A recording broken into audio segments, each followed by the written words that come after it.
आज जिल्हाधिकाऱ्यांची भेट घेऊन त्यांना मोर्चाचं निवेदन सादर केलं आणि इशारा दिला की एका बाजूला कर्नाटकमधले शेतकरी खुलेआम 11 तास चंद्रभागेतून पाणी उपसा करताय आणि महाराष्ट्रामध्ये मात्र केवळ 2 तासच पाणी मिळतं. हा अन्याय आहे. त्याचबरोबर जलसंपदा विभागानं पाण्याचं वाटप करत असताना विशाळपणा दाखवला आहे. त्याचं वॉटर ऑडिट झालं पाहिजे आणि तातडीनं सगळ्यात महत्त्वाची म्हणजे आता पिकं वाढून चाललेली आहेत. त्यामुळं आता जी काय 2 तास वीज दिली जाते ती मागं घेऊन किमान 6 ते 8 तास वीज दिली पाहिजे, तरच ही पिकं वाचणार आहे. नवीन लागण करायला परवानगी नाही दिली तर आमची काय हरकत राहणार, परंतु जी पिकं उभी आहेत त्याच्यावर आम्ही खर्च केलेला आहे ती वाचवणं गरजेचं आहे. त्याचबरोबर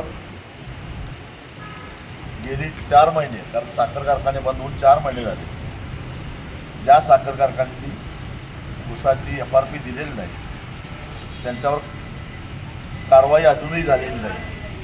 ती तातडीनं व्हावी आणि ती जर होणार नसेल, शेतकऱ्याला पैसे मिळणार नसतील, कालच एका शेतकऱ्यानं दुर्दैवीरित्या आत्महत्या केली, तर ज्या पद्धतीनं बँका शेतकऱ्याच्या घरात घुसून त्यांचं भांडीकुंडी जप्त करतात तसं साखर कारखान्याचे संचालक आणि चेअरमन यांच्या घरात घुसून त्यांची भांडीकुंडी बाहेर काढल्याशिवाय शेतकरी राहणार.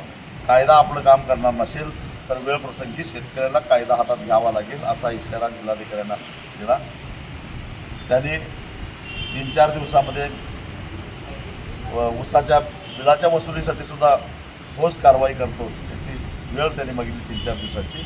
त्याचबरोबर पाणी वाढवून देण्यासंदर्भात एक प्रायोगिक स्वरूपामध्ये चंद्रभागेतल्या उपसाला परवानगी अधिक देण्यासाठी 1-2-3 दिवसामध्ये निर्णय घेतो असं आश्वासन.